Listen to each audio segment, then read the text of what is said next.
Every day, Telephone Cables Limited make 100 miles of copper and fibre optic cabling here at these works in Dagenham, where telephone wiring has been manufactured since 1920. For years, everything was very cosy. There wasn't much need for marketing. The company worked in a closed market and had one main customer.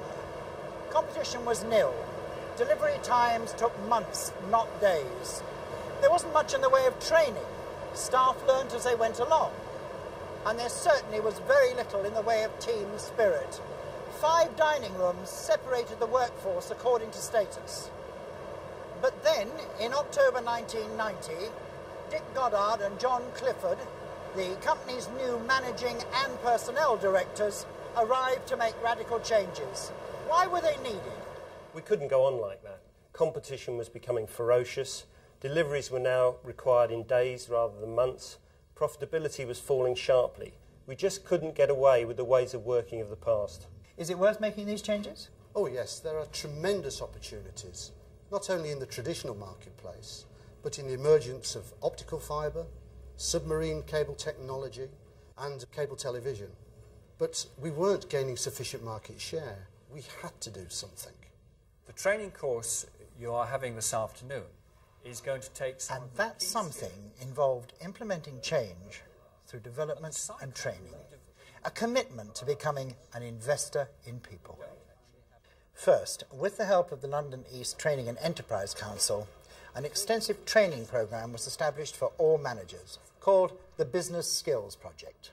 It involved all 50 managers or potential managers, took 1.5 years, and cost £250,000. It's helped people like Bill Walsh, who joined the company aged 16 as a fitter. What did it do for you? Well, I'm now an assistant production manager. Without the training, I'll still be in the fitting shop. Next, real information about the company and its objectives was made available to all 750 members of staff. And starting from this week, every employee will have his or her training and development needs regularly reviewed using these new assessment forms. Soon, Telephone Cables Limited will be ready for assessment for the Investors in People Award. But how has the journey getting there helped them? We're now the leading supplier of telecommunication cables in the UK. We're turning over £60 million every year. Our people always had potential. It was just a matter of developing their skills and changing their attitudes. Investing in our people, with the help of London East Tech, has worked.